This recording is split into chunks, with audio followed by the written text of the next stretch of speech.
Siku za hivi karibuni kumekuwa na taharuki zinazosababisha vurugu lakini na ukosefu wa amani pamoja na utulivu katika jamii, na hii imekuwepo maeneo mbalimbali nchini na mkoa wetu wa Rukwa ukiwa ni mmoja wapo.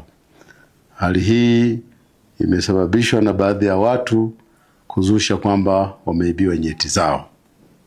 Kufuatia taharuki hizo, Jeshi la Polisi kwenye mkoa wetu wa Rukwa tarehe 6 Aprili 2026 lilifanya msako na kufanikiwa kuwakamata vijana 7.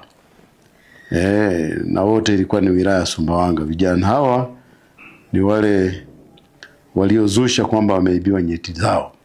Vitendo hivyo vilichochea wananchi kujichukulia sheria mkononi kwa kuwashambulia, kwa kuwapiga wale wote waliokuwa wanasingiziwa kwamba wameiba nyeti na hawakuwa na hatia yoyote. Vijana wawili kati ya hao 7 tuliowakamata ambao ni Haruni William Mengo ana miaka 24 mkazi wa Karabazite, na mwingine Isaac Simon Kaniki miaka 19 mkazi wa Mshani, wamefikishwa mahakamani na wameweza kupatikana na hatia. Wote wawili wamepewa adhabu ya kutumikia kifungo jela kwa miezi 6 kila mmoja. Adhabu hiyo ya kifungo imetolewa leo tarehe 8 Aprili 2026 na Mheshimiwa Hakimu Wilgis Mbunda ni wa Mahakama ya Mwanzo Kipeta wilaya ya Sumbawanga. Ni kwamba hawa vijana tarehe 6 mwezi wa 4 2026 huko kijiji cha Mshani wilaya ya Sumbawanga walimzushia bwana mmoja anaitwa Isa Athumani Kidungwe miaka 56 mkazi wa Ndeni Tanga kwamba ameibia nyeti zao, hivyo alishambuliwa kwa kupigwa maeneo mbalimbali ya mwili wake na kumsababishia maumivu.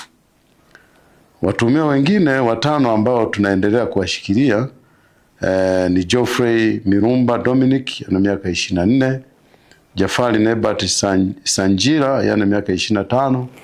Hawa wawili ni wakazi wa Kilangawana. Lakini mwingine ni Huruma Geoffrey Kasonso ana miaka 18 mkazi wa Kiria Matundu, Constantino Octavian Kiatu ana miaka 28 pamoja na Severino Cosmas Ngonyani miaka 22. Hawa ni wakazi wa hapa Sumbawanga. Hawa 5 taratibu za kuwafikisha mahakamani zinakamilishwa ili na wao wapelekwe. Jeshi la Polisi tunatoa wito kwa wananchi kuacha tabia inayoendelea ya kuzusha taharuki. Lakini wananchi wanasisitizwa kutochukua hatua mkononi na kwamba wote wanaowatuhumu kwamba wametenda kosa la aina yoyote lile basi wafikishwe polisi ili hatua stahiki ziweze kuchukuliwa. Kingine ni kwamba wananchi tunawahimiza kutoa taarifa mapema pale wanapobaini kwamba kuna viashiria vya vurugu au uhalifu aina yoyote ile, watoe taarifa mapema kwa Jeshi la Polisi.